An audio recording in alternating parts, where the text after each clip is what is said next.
Hello friends, welcome to our YouTube channel तैयारी exam की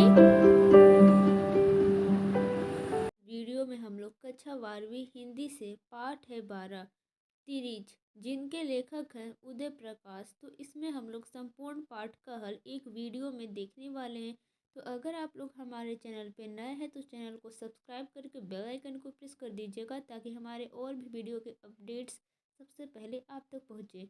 अगर आप लोग टेलीग्राम चैनल तैयारी एग्जाम की 12th ग्रुप ज्वाइन नहीं किए हैं तो ज्वाइन कर लीजिएगा, लिंक डिस्क्रिप्शन बॉक्स में है।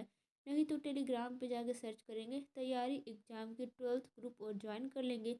वहाँ पे आपको पीडीएफ नोट्स और आने वाली वीडियो के नोटिफिकेशन मिलते रहेंगे। ठीक है, जो लोग ज्वाइन कर लिए हैं उनको थैंक यू। ठीक है, तो आइए स्टार्ट करते हैं। तो स्टार्ट करने से पहले अगर आप लोग बुक नहीं पढ़े हैं तो बुक पढ़ लीजिएगा। ठीक है, क्योंकि एग्ज़ाम बहुत ही नज़दीक है। ये पाठ 12 है तिरीच जिनके लेखक हैं उदय प्रकाश। ओके, तो इसमें हम लोग परीक्षा उपयोगी कुछ महत्वपूर्ण तथ्य देख रहे हैं। तो हम लोग संपूर्ण पाठ का हल भी इसके आगे देखेंगे, भाषा की बात और शब्द निधि। ठीक है, और अभ्यास पाठ के हल सभी देखेंगे। तो स्टार्ट करते हैं। देखिए यहाँ पे प्रश्न है, उदय प्रकाश का जन्म कब हुआ था? उत्तर हो जाएगा 1 जनवरी 1952 ईस्वी को। आगे का प्रश्न आता है, उदय प्रकाश का जन्म स्थान कहाँ है? उत्तर हो जाएगा सीतापुर, अनूपपुर, मध्य प्रदेश।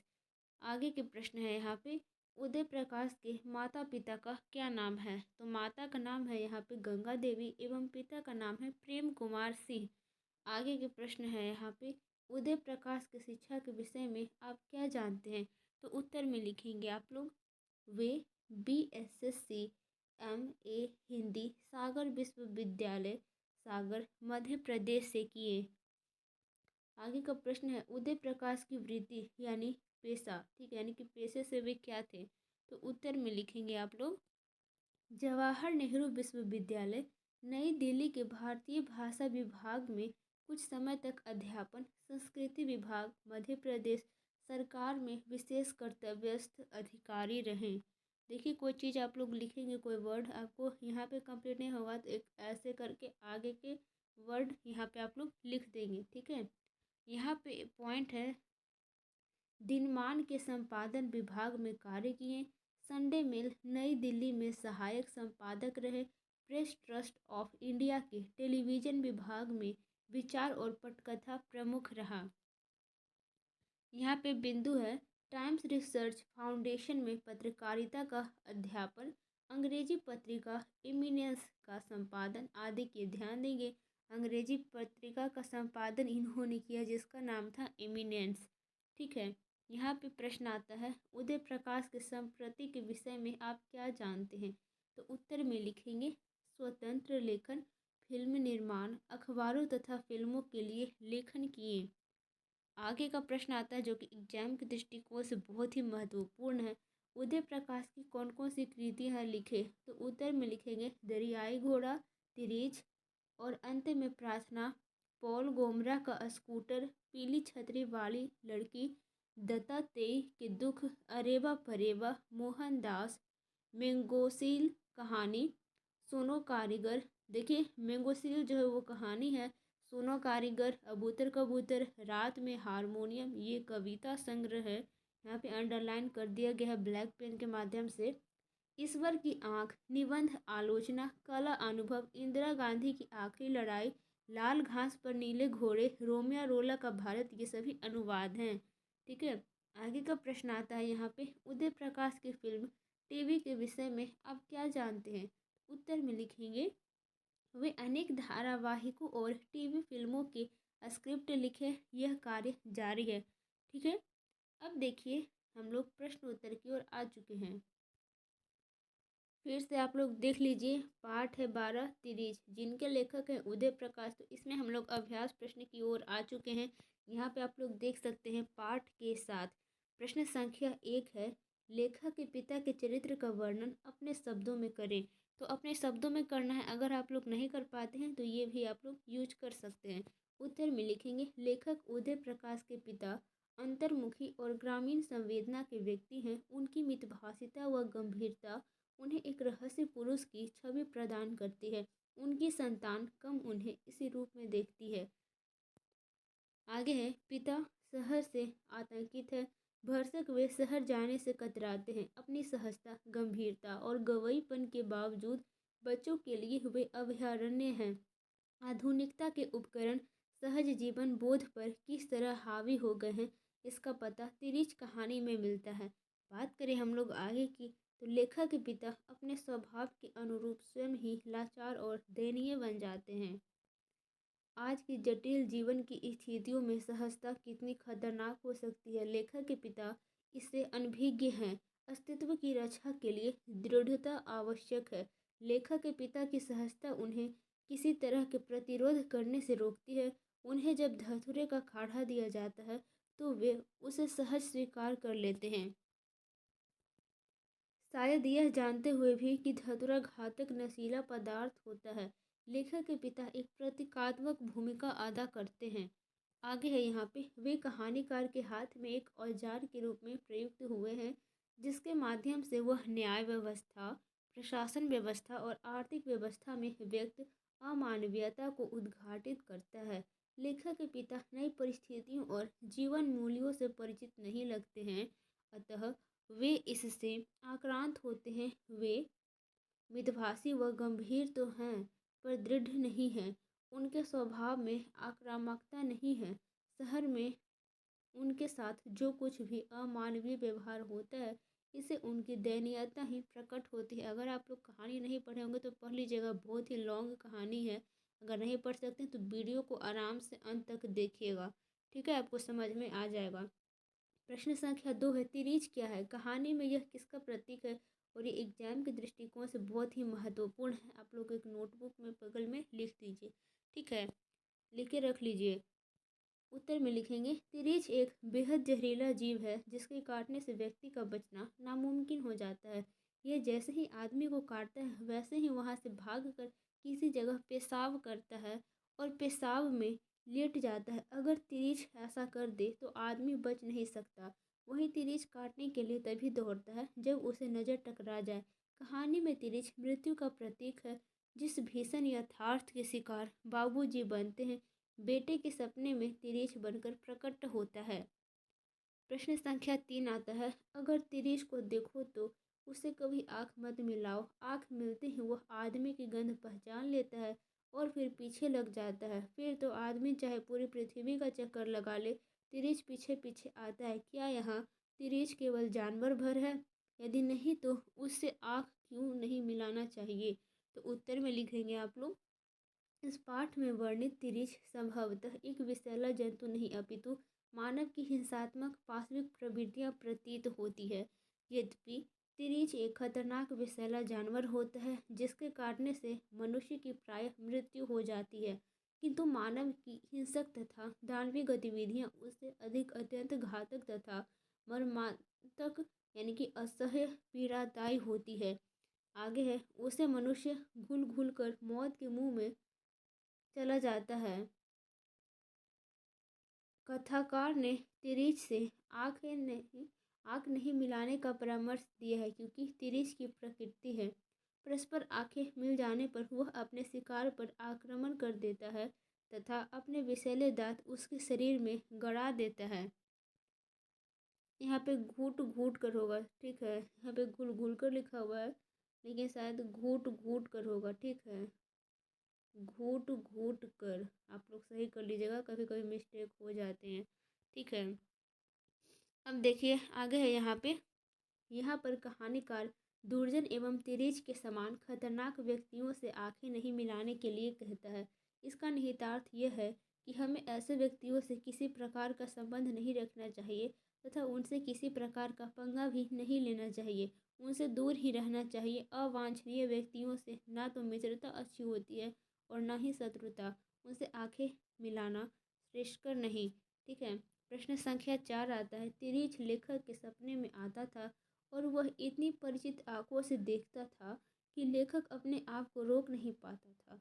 यह परिचित आंखों से क्या आशय है? और ये भी एग्जाम के दृष्टिकोण से बहुत ही महत्वपूर्ण क्वेश्चन है। आप लोग साइड में एक कॉपी में लिख लीजिएगा, ठीक है। नोट्स भी आप लोग बना लेंगे, ठीक है, ये सभी का।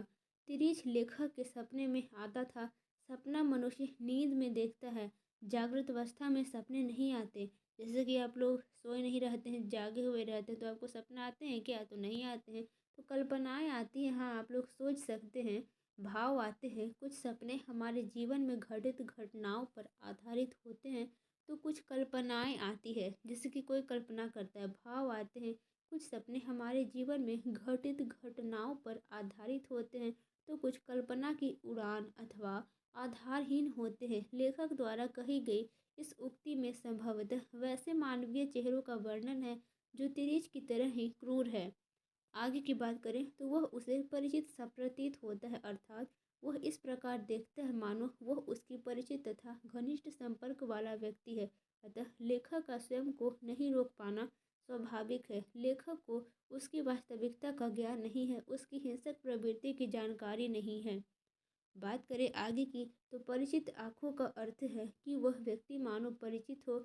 यह मानवीय दुर्बलता है कि यदि कोई व्यक्ति इस प्रकार आत्मीयता से देखता हो जैसे वह हमारे निकट संपर्क वाला व्यक्ति है, तो स्वभावतः यह उस ओर आकर्षित हो जाते हैं। अतः जब तिरीच को स्वप्न में परिचित आँखों से देखता था तो लेखक उसमें अपनत्व पाता था तथा उस ओर आकृष्ट हो जाता था। अब देखिए प्रश्न संख्या 5 है, व्याख्या करें, जो कि एग्जाम के दृष्टिकोण से बहुत ही महत्वपूर्ण है। व्याख्या करें एग्जाम में पूछ ही देता है, तो कौन कौन से महत्वपूर्ण है हम आपको बताएंगे, तो वीडियो को अंत तक जरूर देखिएगा। है वैसे धीरे धीरे मैंने अनुभवों से यह जान लिया था कि आवाज़ ही ऐसे मौके पर मेरा सबसे बड़ा अस्त्र है। ये एग्जाम के दृष्टिकोण से बहुत ही महत्वपूर्ण है, तो इसे आप लोग ध्यान से देखेंगे। उत्तर में हो जाएगा प्रस्तुत गद्यांश हमारी पाठ्य पुस्तक। इसे कुछ इस तरह से लिखा जाता है, दिगंत भाग 2 के तिरीच शीर्षक कहानी से ली गई है। इसके लेखक उदय प्रकाश है। इन पंक्तियों में विद्वान लेखक ने अपने मन की व्यथा व्यक्त की है। बात करें आगे की तो कहानी में तिरीच आतंक का पर्याय बनकर आता है। उसी के कारण लेखक को डरावने सपने आते हैं। यह आतंक शहरी आधुनिकता एवं जीवन दृष्टि का और सत्ता की निरंकुशता का एक तरफ आतंक और यंत्रणा से उपजी बेचैनी है, तनाव और असहायता का भाव निहित है, तो दूसरी ओर शहरी या कहे आधुनिक मनुष्य की संवेदनहीनता और अमानवीयता छिपी हुई है। आगे है यहाँ पे यही मूल्यों का संक्रमण सर्वाधिक दृष्टिगोचर होता है।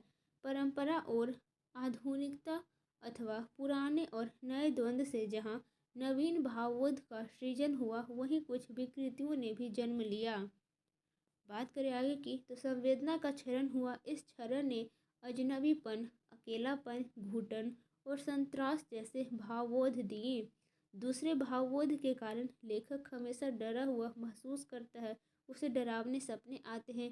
जब सपने में मृत्यु के करीब होता है तो वह जोर जोर से बोलने लगता और दूसरी आवाज़ के सहारे सपने से बाहर निकलता। ठीक है, इस पूरी दुनिया में उसकी आवाज़ ही अपनी थी जो उसे मृत्यु के मुंह में जाने से बचा लेती है। अब देखिए ख आता है, जैसे जब मेरी फीस की बात आई थी उस समय हमारे पास का आखिरी गिलास भी गुम हो गया था और सब लोग लोटे में पानी पीते थे। तो उत्तर में लिखेंगे आप लोग प्रस्तुत पद्यांश हमारी पाठ्य पुस्तक दिगंत भाग 2 के तिरीच शीर्षक कहानी से ली गई है। इसके लेखक उदय प्रकाश है। आपको भी यह बात याद रखनी है। इन पंक्तियों में विद्वान लेखक ने अपने मन की व्यथा व्यक्त की है। उपयुक्त संदर्भ में लेखक के घर की और अपने जीवन की बहुत सी समस्याओं का अंत पिताजी ही करते थे। यह उदाहरण लेखक की आर्थिक समस्याओं को उठाता है।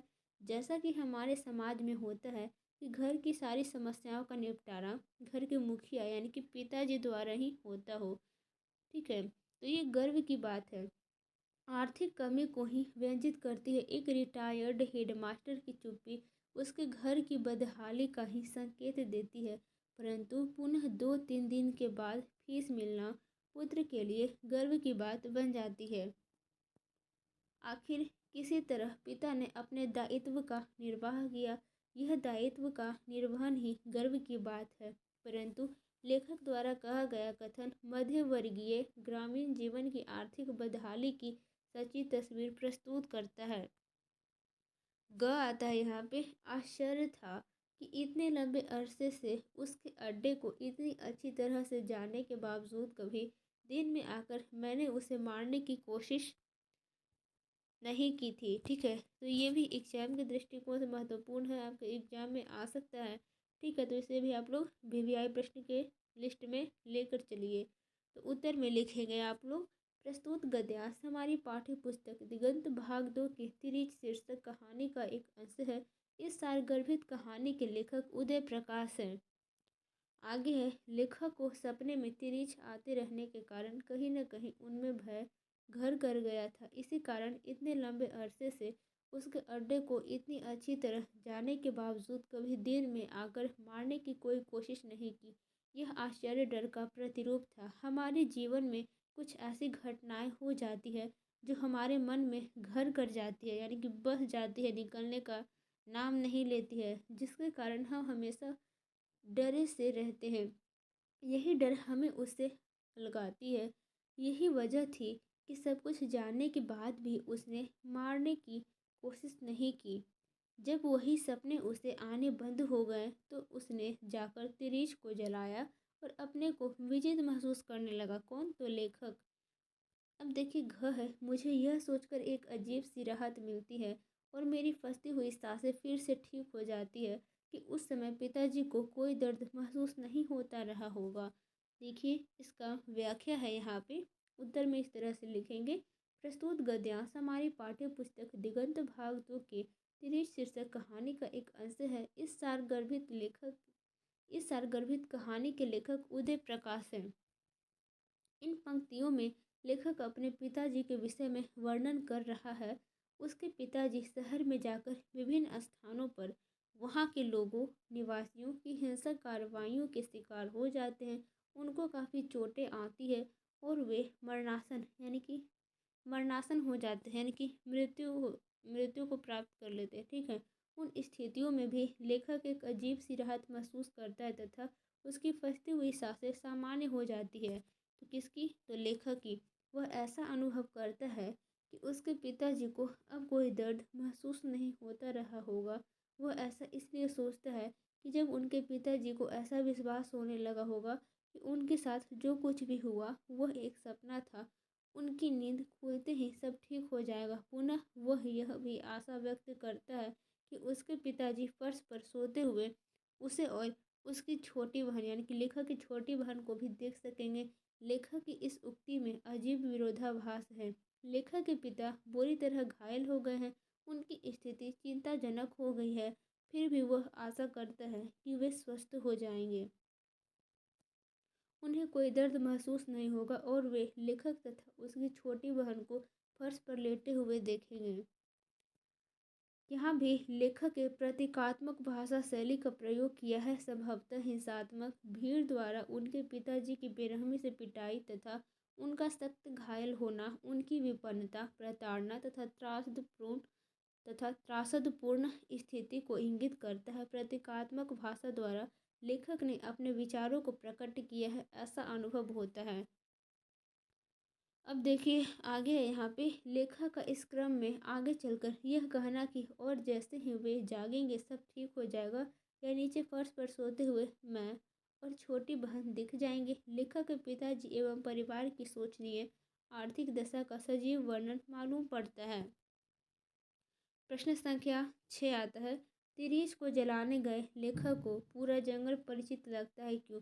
और ये भी एग्जाम के दृष्टिकोण से बहुत ही महत्वपूर्ण है, तो इसे आप लोग भी वीवीआई प्रश्न की श्रेणी में रख लीजिए। ठीक है, तो उत्तर में लिखेंगे आप लोग, लेखक को पूरा जंगल परिचित इसलिए लगता है कि इसी जगह से कई बार सपने में तिरीच से बचने के लिए भागा था। ठीक है, कौन? तो लेखक। बात करें आगे की, तो लेखक गौर से हर तरफ देखता है कि और उसने सपने के बाद थानू को, ध्यान देंगे, थानू को बताया भी था कि एक सकरा सा नाला इस जगह बहता है।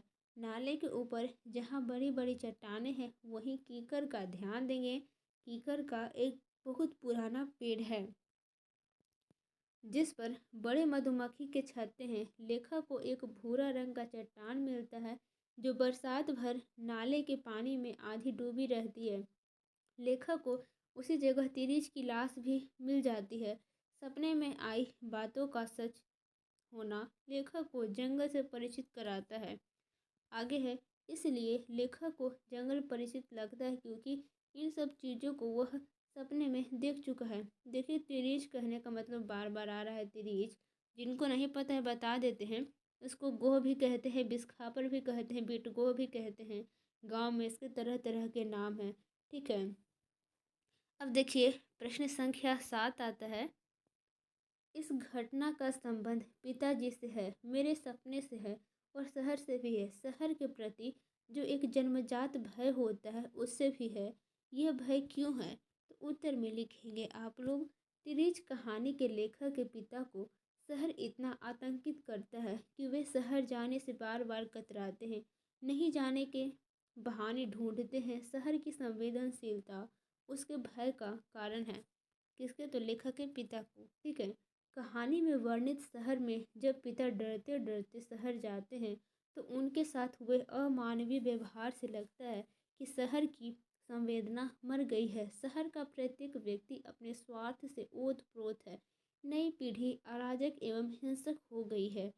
शहर की आत्मीयता सिमट गई है। इसलिए पिता की सहायता के लिए आगे कोई नहीं बढ़ता बल्कि उसकी स्थितियों से मुंह चुरा लेता है। आधुनिकता की यह विडंबना शहर के भयावह रूप को रेखांकित करती है।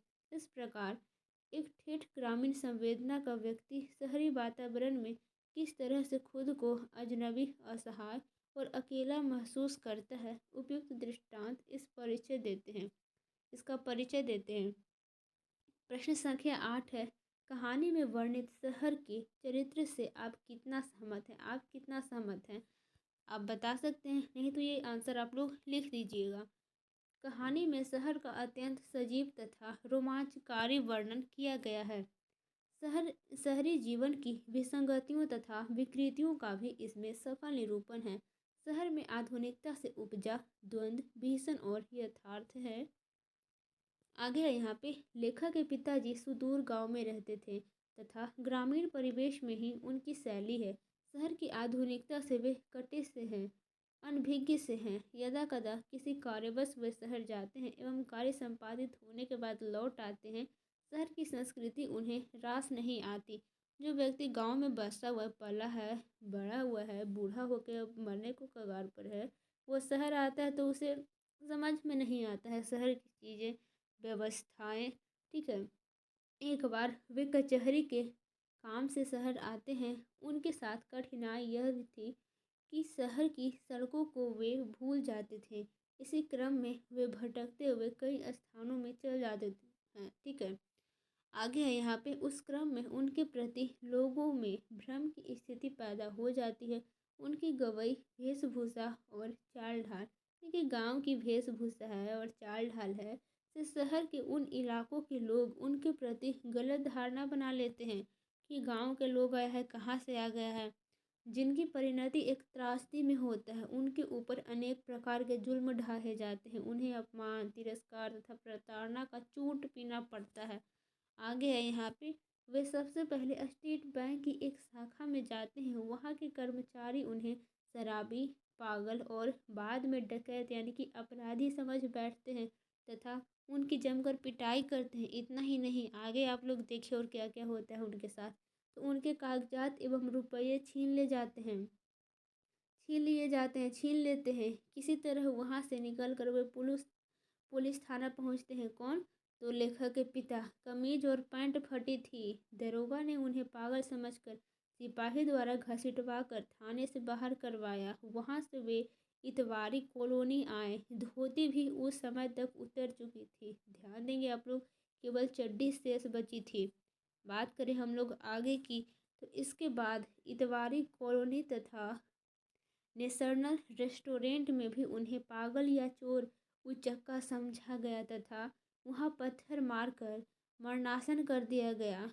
ठीक है, आगे है यहाँ पे, अंत में सिविल लाइंस में मोचियों की गुमटी के पास पहुँचे तथा एक मोची की गुमटी में घुस गए। वह उनके गांव के पास वाले टोले का था। उसने उन्हें पहचान लिया। कुछ ही क्षणों में उनकी मृत्यु हो जाती है। किनकी? तो लेखक के पिताजी की।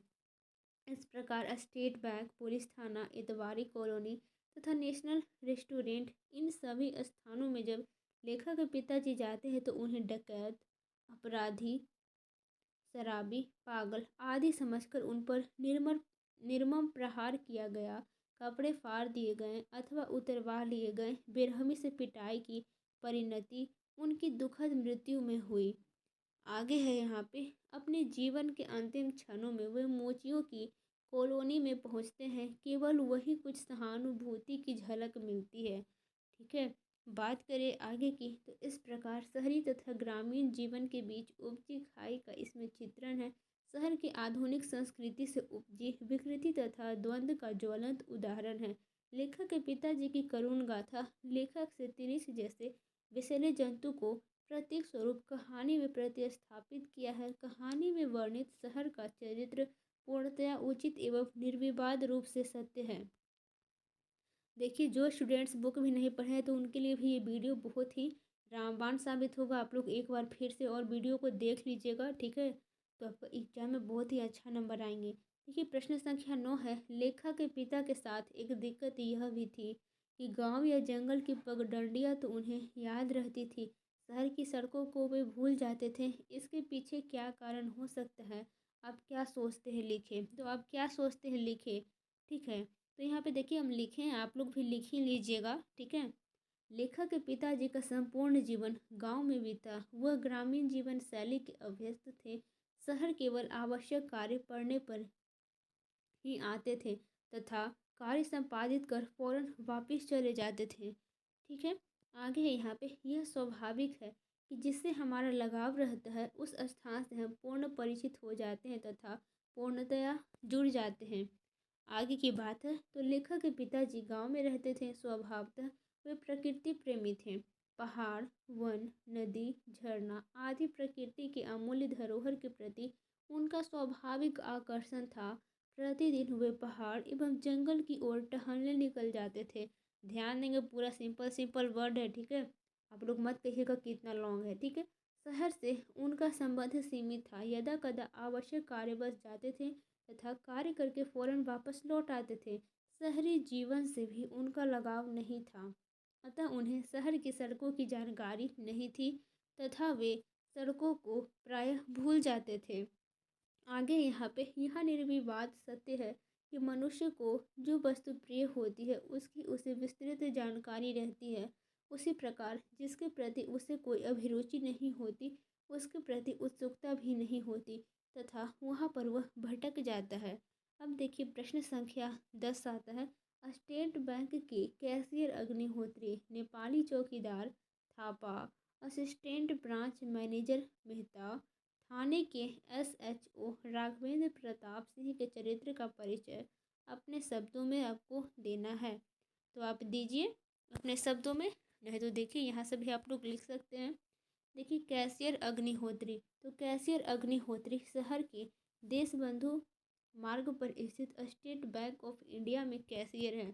ठीक है, तो आगे आप लोग देखिए, वे डरपोक चरित्र के व्यक्ति इसलिए हो गए थे कि आए दिन बैंकों में लूट डकैती होती रहती थी, इसलिए उन्हें हर व्यक्ति लुटेरा के रूप में नजर आता था। इस बात का पता इस तरह से हो सकता है कि जिस समय लेखक के पिता कैशियर अग्निहोत्री के पास पहुंचते हैं, कैशियर डर कर घंटी बजा देता है। यह कथन वर्तमान समाज में पुलिस तंत्र की कलई भी खोलता है। हर व्यक्ति अपने को असुरक्षित महसूस करता है और ये बात 100% सत्य है। आगे है यहाँ पे, नेपाली चौकीदार थापा, तो इसका आपको वर्णन करना है। तो लेखक के पिता को चौकीदार थापा द्वारा दबोचे जाने से यही लगता है कि वह छोटा चौकीदार अपने काम के प्रति बहुत सजग है, परंतु पिता को बिना सोचे समझे पीटना उसकी मानसिक कमजोरी का द्योतक है। अपने काम के प्रति सजग रहने का मतलब यह नहीं है कि बिना सोचे समझे अधिकारियों के कहने पर किसी दूसरे को जान तक ले ले। यह चौकीदार के लुचेपन का प्रतीक है, कायरता है। ठीक है, अब यहाँ पे असिस्टेंट ब्रांच मैनेजर मेहता, तो Mehta state bank of India में असिस्टेंट ब्रांच मैनेजर पद पर थे। मैनेजर मेहता थोड़ी सूझबूझ वाले व्यक्ति नजर आते हैं, क्योंकि जब पिता को मारा पीटा जा रहा था तब मेहता ने दरिया दिली दिखाते हुए तलाशी लेकर बाहर निकाल देने को कहा। आगे है थाने के SHO राघवेंद्र प्रताप सिंह। तो राघवेंद्र प्रताप सिंह शहर के थाने में SHO थे। उनमें भोजन पसंदी तो यही लगता है कि वह कड़वे चीज़ को नापसंद करते थे। जस्ट फॉर एग्जाम्पल करेला। करेला किसको किसको कमेंट करके ज़रूर बताइएगा कि किसको किसको पसंद है। हमें तो अच्छी नहीं लगती। परंतु उनकी पत्नी द्वारा 13 साल में रहने के बावजूद पत्नी को राघवेंद्र प्रताप सिंह के भोजन का स्वाद पता नहीं चला था। इसका अर्थ है राघवेंद्र प्रताप विभिन्न स्वादों के आकांक्षी व्यक्ति हैं। इससे यहाँ पे देखिए गलत हो गया। अगर आपसे भी कोई वर्ड गलत हो जाता है तो आप सिर्फ एक ऐसे कर दीजिए, ऐसे नहीं करिएगा, इससे हाईलाइट हो जाएगा, ठीक है। इससे दूसरा अर्थ यह भी ध्वनित होता है कि वे अपनी जिम्मेदारी को पूरी ईमानदारी के साथ नहीं निभाते हैं। करेले की वजह से उनका मूड ऑफ हो जाता है। यह गैर जिम्मेदाराना व्यक्तित्व है। अब देखिए यहाँ पे प्रश्न संख्या 11 आता है।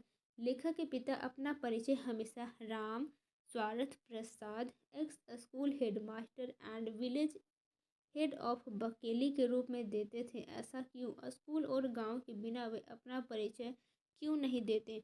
और ये भी एग्जाम के दृष्टिकोण से बहुत ही महत्वपूर्ण है। आपके आने वाले परीक्षा में पूछ सकते हैं ये प्रश्न। उत्तर में लिखेंगे आप लोग। एक ग्रामीण संवेदना का व्यक्ति शहरी वातावरण में अपने को असुरक्षित पाता है। शहर का अजनबीपन, कुंठा, संत्रास, आधुनिकता की बौखलाहट, नई पीढ़ी की जल्दीबाजी, शहर की संवेदनहीनता, संकुचित दृष्टि, व्यक्तिवादिता जैसे प्रवृत्तियाँ कमोबेश व्यक्ति को अपने अस्तित्व और पहचान के लिए पद और व्यक्ति जहाँ से गुजरता है उसका परिचय देना पड़ता है। नई पीढ़ी इतनी संवेदनहीन हो गई है, जल्दीबाजी के कारण पिता की कोई बात पूरी नहीं सुनता और उसके परिणाम का निर्णय ले लेती है, ठीक है। आगे है, अतः पिता को अपनी अस्तित्व और पहचान के लिए गांव का परिचय देना पड़ता है। उनकी संवेदनहीनता को समझकर ही गांव का परिचय जोर जोर से आवाज़ में देते हैं। कोई उनके दुख को सुनने समझने के प्रयास नहीं करता। यहाँ शिक्षित मध्य वर्ग एवं बौद्धिक वर्ग की स्वार्थपरता एवं उपभोक्तावादी मूल्यों के बढ़ते प्रभाव व्यक्ति की पहचान का संकेत देते हैं। अब देखिए प्रश्न संख्या 12 आता है। हालांकि थानू कहता है कि अब तो यह तय हो गया कि तिरीच के जहर से कोई नहीं बच सकता। ठीक 24 घंटे बाद उसने अपना करिश्मा दिखाया और पिताजी की मृत्यु हुई। इस अवतरण का अभिप्राय स्पष्ट करें। तो ये भी बहुत ही महत्वपूर्ण है एग्जाम के दृष्टिकोण से, ठीक है। और आप लोग भी इसे अच्छे से समझें, आप लोग के लिए भी बहुत ज़रूरी है। उत्तर में लिखेंगे, लेखक के दोस्त थानू को पिता की मृत्यु का कारण स्पष्ट नहीं होने के कारण प्रचलित विश्वास की तिरीच के जहर से कोई बच नहीं सकता पुष्ट करता है। और ये जड़ीभूत मान्यताएं पुष्ट होकर परंपरा बनती है। ये हमारा तब तक पीछा नहीं छोड़ती जब तक कि उससे न बचा जाए। वे हमेशा समय से बहुत पीछे खींच ले जाती है। यह एक तरह से समय से टकराव है। एक ही समय में दो भिन्न प्रकार के सत्य अपने अस्तित्व का आभास देते हैं। इस प्रकार ऐसी मान्यताओं से पुराने विश्वास को बल मिलता है। जो पुराने लोग व्यक्ति विश्वास करते हैं उसको बल मिलता है। और आगे है, और वे जड़ीभूत हो जाती है। पिता को तिरीच काटने के बाद धतूरा का काढ़ा पिलाना क्या है? देखिए धतूरा का काढ़ा आप लोग लाइफ में कभी मत पीजिएगा। गांव में बहुत सारे अंधविश्वास फैलते हैं कि गोह काट लेता है, विषखापर काट लेता है तो उसमें बहुत विष रहता है। ऐसा कोई बात नहीं है, उसमें विष नहीं होता है। काटने से आदमी की मृत्यु नहीं होती है। जो घरेलू इलाज करते हैं, धतूरा का काढ़ा पिलाते हैं, ये सब आप लोग मत करिएगा जो गांव से आते हैं। शहर वाले तो डॉक्टर के पास जाएंगे तो सबसे पहले ये सब काटता है तो आप लोग डॉक्टर के पास जाइए। गांव में देखते हैं सब झाड़ फूँक भी करते हैं तो मृत्यु हो जाती है। सांप भी काटता है तो झाड़ फूँक करवाने ले जाते हैं, जस्ट मृत्यु हो जाती है। तो ये सब होता है तो आप लोग सीधे डॉक्टर के पास जाइए यथासंभव, ठीक है। आगे है, पिता इस विश्वास का खंडन भी नहीं कर पाता और शहर जाने से पहले ही त्रासदी का शिकार हो जाता है। उनका मानसिक संतुलन गड़बड़ हो जाता है और उन्हें पागल घोषित कर शहरी युवकों लोगों द्वारा पीट पीट कर मार दिया जाता है। यदि इन प्रचलित विश्वासों को ना माना जाता तो शायद पिता बच सकते थे। प्रचलित विश्वासों कहने का मतलब धतूरा का काढ़ा, ओ माय गॉड, कैसे पीते होंगे सब, ये सब आप लोग मत करिएगा। ठीक 24 घंटे बाद पिता की मृत्यु शहर की अमानवीयता और क्रूरता को प्रकट करती है। समय और समाज का अतिक्रमण व्यक्ति को मृत्यु के निकट पहुंचा देता है। ठीक है, अगर किसी चीज़ की आपको नॉलेज नहीं हो तो सीधे डॉक्टर के पास जाइए। प्रश्न संख्या 13 है, लेखक को अब तिरिच का सपना नहीं आता क्यों? और ये भी एग्जाम के दृष्टिकोण से बहुत ही महत्वपूर्ण है, आपके आने वाली आगामी परीक्षा में से पूछ सकता है। तो उत्तर में लिखेंगे आप लोग, लेखक उदय प्रकाश को अब तिरिच का सपना नहीं आने का कारण लेखक को सपना सत्य प्रतीत होना था, परंतु अब लेखक विश्वास करता है कि यह सब सपना है, अभी आँख खोलते ही सब ठीक हो जाएगा। आगे है, इससे पहले लेखक को सपने की बात प्रचलित विश्वास सपने सच हुआ करते सत्य प्रतीत होती थी। लेखक फैंटेसी में जीता था, परंतु अनुभव से यह जान गया कि सपना बस सपना भर है।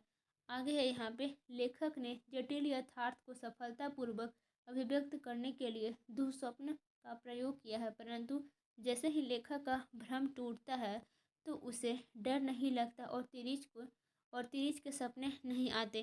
ठीक है, तो देखिए अभ्यास के प्रश्न तो ख़त्म हो चुके हैं। अगर आप लोग आगे भी पढ़ना चाहते हैं तो ये देखिए लीजिए। यहाँ पे देखिए भाषा की बात है। यहाँ पे 1 में है, निम्नलिखित पदों में कौन सा समास है?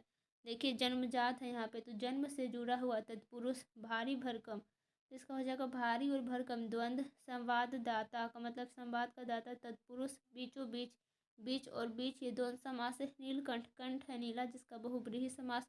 चौराहा, चारहों का समाहार। द्विगु, टेढ़ा मेढ़ा, टेढ़ा और मेढ़ा, ये द्वंद्व समास है। इधर उधर, इधर या उधर, ये वैकल्पिक द्वंद्व है।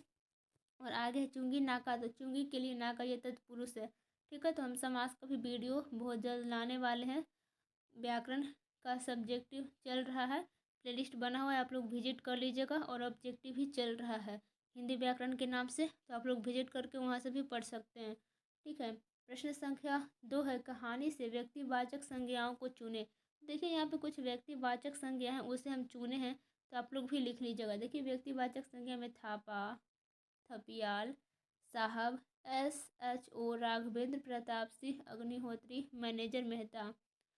अब देखिए प्रश्न संख्या 3 में है, कहानी के शिल्प पर अपने शिक्षक से चर्चा करें और एक संक्षिप्त टिप्पणी लिखें। तो आपका शिक्षक तो हम ही हैं, तो देखिए करते हैं चर्चा और टिप्पणी करते हैं। तो उत्तर में लिखेंगे आप लोग, कहानी जिस विशेषता के बल पर टिकी होती है उसे कहानी का शिल्प कहते हैं। इसके अंतर्गत भाषा, शैली और संवाद आते हैं।